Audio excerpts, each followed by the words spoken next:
Attention, culé, aujourd'hui vous allez découvrir les 3 nouvelles du Barça qui vont complètement changer votre journée. Première bombe, Liverpool vient d'offrir Darwin Núñez au Barça pour un montant que vous n'allez pas croire. Deuxième, il pleut des offres millionnaires pour notre joyau Ibrahim Diaz et le club doit décider maintenant. Et troisième, Tebas a dit quelque chose sur le Barça que vous n'auriez jamais imaginé entendre et je vous jure que lorsque vous le saurez, vous comprendrez pourquoi ce jour pourrait être celui qui change l'avenir de notre club. Je vous explique tout dans les prochaines minutes avec des chiffres réels, des analyses sans filtre et mon opinion personnelle qui, je vous le garantis, va générer du débat. Commençons maintenant, et commençons fort, très fort, avec des déclarations qui ont surpris tout le monde. Eh oui, Javier Tebas, vous avez bien entendu, Javier Tebas, le président de la Liga qui a l'habitude d'attaquer le Barça chaque fois qu'il ouvre la bouche, semble avoir complètement changé de discours. Vous vous souvenez de toutes les fois où cet homme a mis des bâtons dans les roues du Barça? Toutes les déclarations incendiaires sur notre économie, tous les obstacles qu'il a placés pour nos transferts? Eh bien, préparez-vous, car ce qu'il a dit maintenant va vous laisser complètement déconcerté. Lors d'un événement à Londres, Tebas a déclaré textuellement « Le Barça ne m'inquiète pas beaucoup cette saison ». Comment? Le même Tebas qui, pendant des années, a été obsédé par le Barça, dit maintenant qu'il ne s'inquiète pas. C'est un changement à 180 degrés, mes amis. Mais allons-y étape par étape, car ces déclarations complètes sont encore plus révélatrices. Si le Barça signe ou non dépendra du Barça.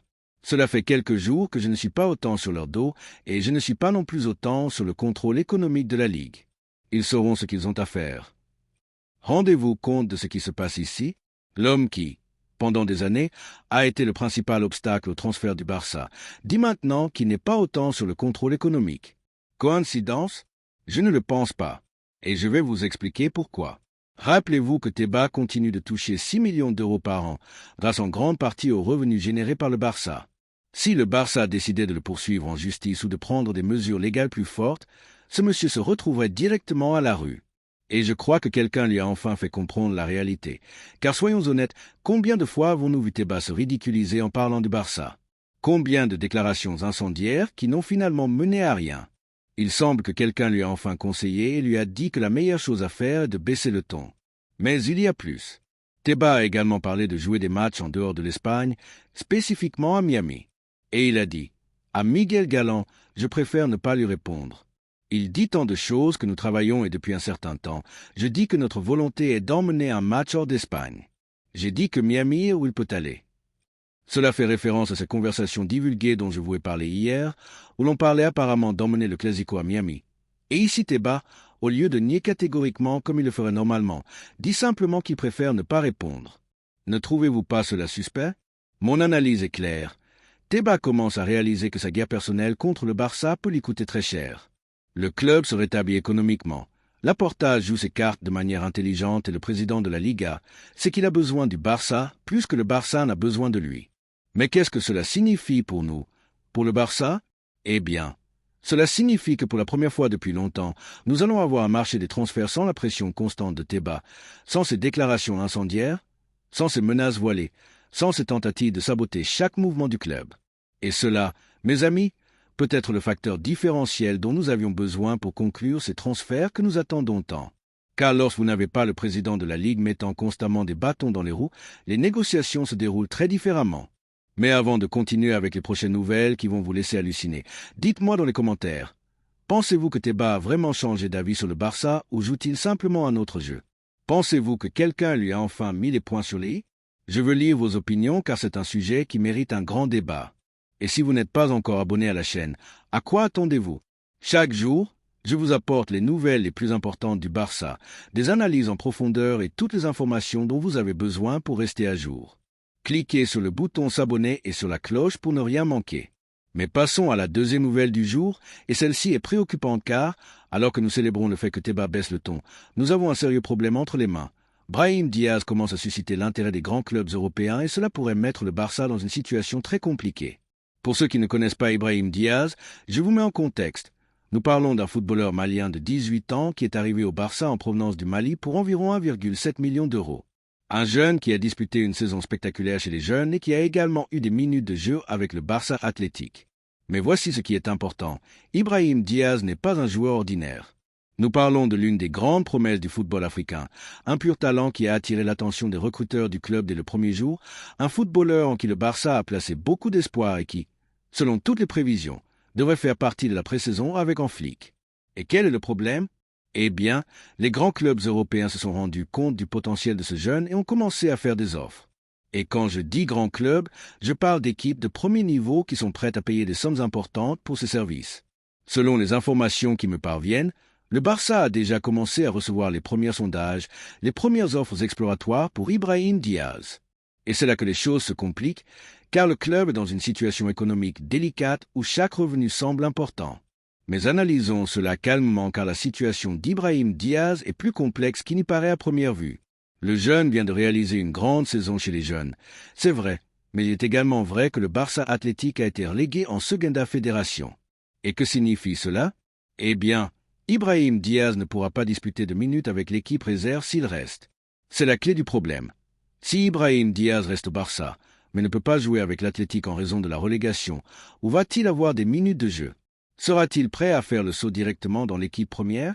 Ce sont des questions que le club se pose en ce moment même. C'est pourquoi on lui a promis l'opportunité de participer à la pré-saison avec en flic. C'est sa grande chance de démontrer qu'il peut être dans l'équipe première, qu'il peut être utile pour le technicien allemand, qu'il peut faire partie du projet sportif du Barça. Mais voici la partie qui m'inquiète le plus. Les offres qui arrivent de France sont très tentantes.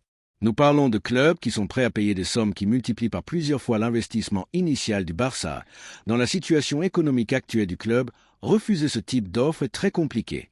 Imaginez la situation. Vous avez un jeune de 18 ans dans lequel vous avez investi 1,7 million d'euros.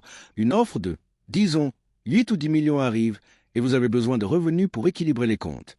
Que faites-vous? Vendez-vous si vous vous assurez une importante plus-value ou pariez-vous sur l'avenir du jeune qui pourrait ne pas fonctionner? C'est une décision extrêmement compliquée et encore plus lorsque nous parlons d'un footballeur qui n'a pas encore été testé au plus haut niveau. Car une chose est de briller chez les jeunes et une autre très différente est de le faire dans le football professionnel. Mon opinion personnelle, il est important que ce soit clair que c'est mon opinion et qu'il serait une erreur de vendre Ibrahim Diaz maintenant. Pourquoi? Parce que nous n'avons pas encore vu tout son potentiel, parce qu'il a besoin d'un peu plus de temps pour s'adapter complètement, parce qu'il peut être l'une de ces perles que, si vous la vendez trop tôt, vous le regrettez pendant des années. Rappelez-vous des cas comme celui de Thiago Alcantara, qui est parti du Barça et a ensuite triomphé au Bayern de Munich, ou plus récemment des joueurs comme Cucurella ou Eric Garcia, qui ont dû partir pour revenir ensuite. Voulons-nous répéter ces erreurs? Mais je comprends aussi la position du club. Si une offre de 10 millions arrive pour un jeune de 18 ans qui n'a pas encore débuté en première division, il est très difficile de dire non, surtout lorsque vous avez besoin de ces revenus pour pouvoir recruter à d'autres postes. La clé réside dans ce que décidera Hansi Flick après l'avoir vu lors de la pré-saison. Si le technicien allemand considère qu'Ibrahim Diaz peut être utile pour l'équipe première, alors la décision est claire. Il faut miser sur lui. Mais si Flick pense qu'il a besoin de plus de temps de développement, alors il serait peut-être préférable de lui trouver une issue qui lui garantisse des minutes de jeu. Ce que je sais clairement, c'est que le Barça ne peut pas se permettre de perdre le contrôle sur l'un des talents les plus prometteurs du football africain si l'on décide finalement de le vendre. Cela doit se faire avec une clause de rachat ou avec un pourcentage important d'une future vente. Nous ne pouvons pas commettre l'erreur de le vendre sans nous assurer un retour futur. Et vous, qu'en pensez-vous? Pensez-vous que le Barça devrait vendre Ibrahim Diaz si une bonne offre arrive ou pensez-vous qu'il faut miser sur lui indépendamment des offres qui arrivent? C'est un débat très intéressant et j'adorerais connaître votre opinion dans les commentaires. N'oubliez pas que vous pouvez aussi me suivre sur Instagram comme Adrian Sanchez sans voyelle et avec 2 Z, où je poste du contenu quotidien sur le Barça et où nous pouvons parler plus en profondeur de ces sujets. Je vous y attends. Et nous arrivons à la 3e nouvelle du jour, qui est celle qui va générer le plus de débats. J'en suis sûr, car selon divers rapports du Royaume-Uni, le Barça est l'un des grands clubs qui surveille de très près la situation de Darwin Núñez, l'attaquant uruguayen de Liverpool. Avant que vous ne commenciez à écrire dans les commentaires, laissez-moi vous expliquer toute la situation, car cela a plus de nuances qu'il n'y paraît à première vue. Darwin Núñez est arrivé à Liverpool en 2022 pour un montant pouvant atteindre 100 millions d'euros, variables incluses, un investissement brutal pour un attaquant qui venait du Benfica et qui avait démontré un grand potentiel au Portugal. Mais soyons honnêtes, son passage à Anfield n'a pas été exactement ce qu'on attendait. Les chiffres parlent d'eux-mêmes. En 2 saisons à Liverpool, Darwin Núñez a marqué 33 buts en 96 matchs. Ce ne sont pas de mauvais chiffres, mais ce ne sont pas non plus ceux qu'on attend d'un attaquant pour lequel on a payé 100 millions d'euros. Et cela a généré de nombreuses critiques en Angleterre, où on le considère comme un attaquant raté qui n'a pas justifié son prix. Mais voici ce qui est intéressant. Selon ces rapports, Liverpool serait prêt à écouter les offres pour Darwin Núñez et parmi les clubs qui suivraient sa situation se trouve le Barça, ainsi que Naples et quelques équipes d'Arabie Saoudite. Maintenant, avant de vous enthousiasmer ou de vous fâcher, analysons cela avec calme. Est-il logique que le Barça s'intéresse à Darwin Núñez?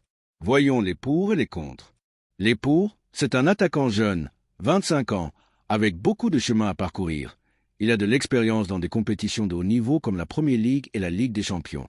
Il est physiquement très puissant, ce qui peut être utile dans certains matchs. Son prix de marché a considérablement baissé par rapport à ce que Liverpool a payé, ce qui pourrait être une opportunité de marché intéressante. Les contres, ses statistiques de buteur ne sont pas spectaculaires pour un attaquant d'élite. Il a démontré être irrégulier à Liverpool. Son style de jeu ne correspond pas nécessairement à celui du Barça. Le club a d'autres priorités sur le marché des transferts. Son salaire serait très élevé pour la situation économique actuelle du Barça.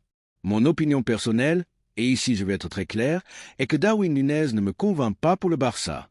Pourquoi? Parce que je ne pense pas qu'il soit le type d'attaquant dont nous avons besoin. Le Barça a besoin d'un numéro 9 qui sache s'associer, qui comprenne le jeu de position, qui soit intelligent dans ses mouvements. Et Darwin Núñez, malgré tout son potentiel physique, ne me semble pas correspondre à ce profil. De plus, nous devons être réalistes avec la situation économique du club. Est-il logique de dépenser une somme importante d'argent pour un attaquant qui n'a pas réussi à Liverpool alors que nous avons d'autres besoins plus urgents dans l'équipe?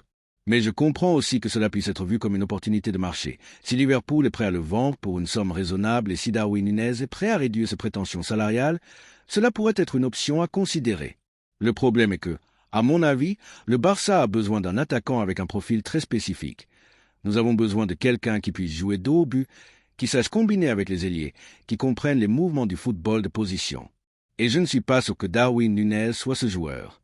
Rappelez-vous que le Barça a déjà eu des expériences similaires dans le passé, des joueurs qui arrivaient avec beaucoup de battages médiatiques, mais qui ensuite ne s'adaptaient pas au système de jeu du club, et je ne veux pas que nous commettions à nouveau les mêmes erreurs.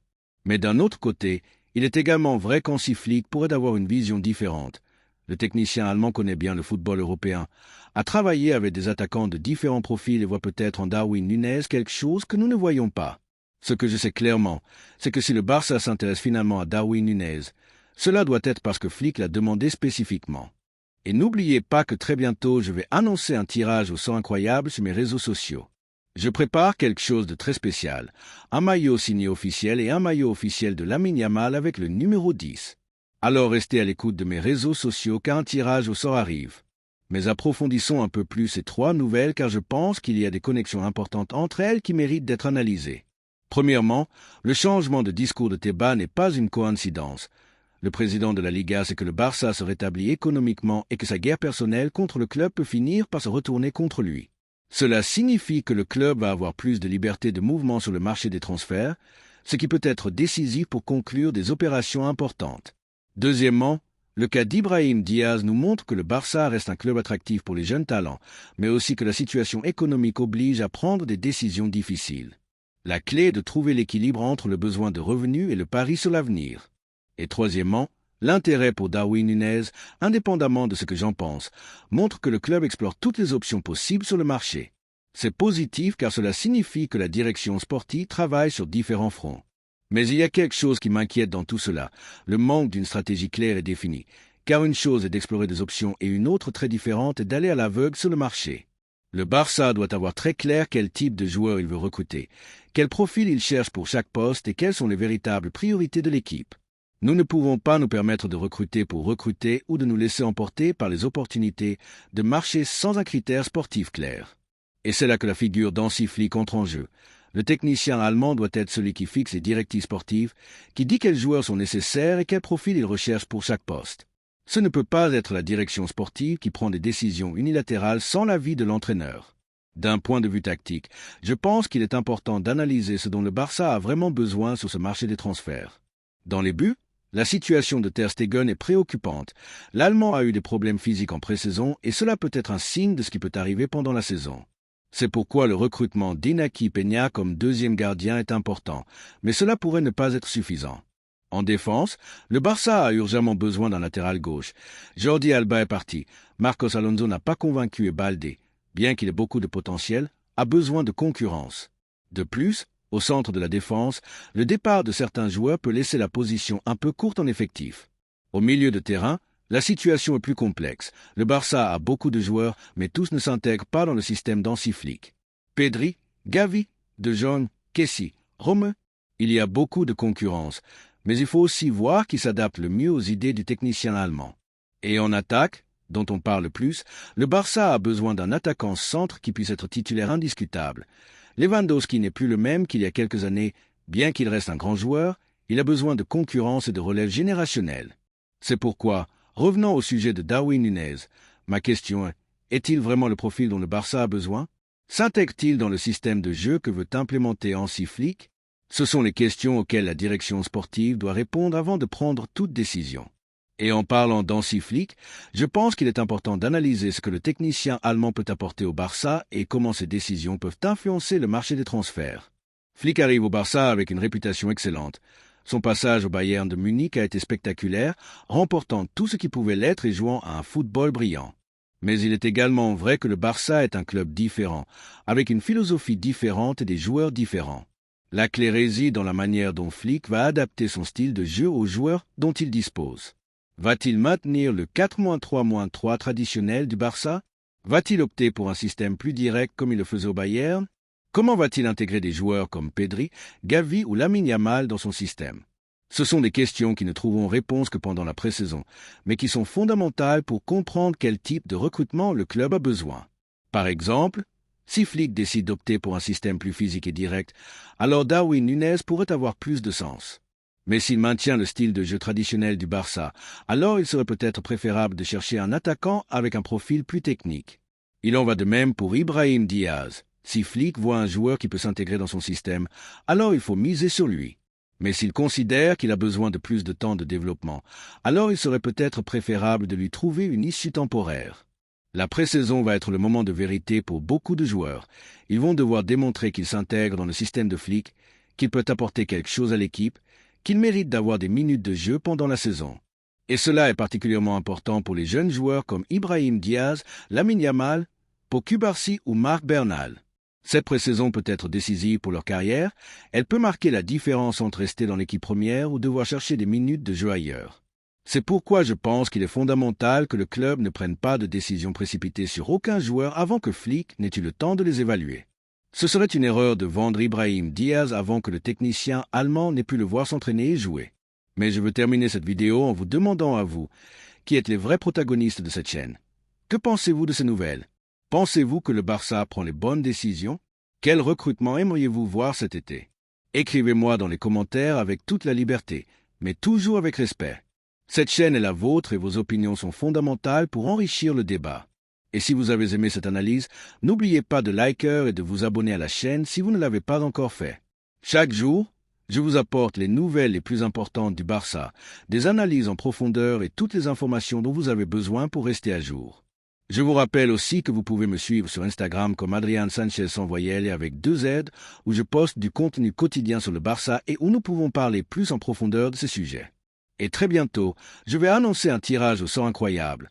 Un maillot signé officiel et un maillot officiel de Lamine Yamal avec le numéro 10. Alors restez à l'écoute de mes réseaux sociaux car un tirage au sort arrive. Demain, nous reviendrons avec plus de nouvelles du Barça, avec plus d'analyses, avec plus de débats, car ceci est plus que des ballons, votre chaîne de référence pour tout ce qui concerne le meilleur club du monde, notre Football Club Barcelona. À demain, culé!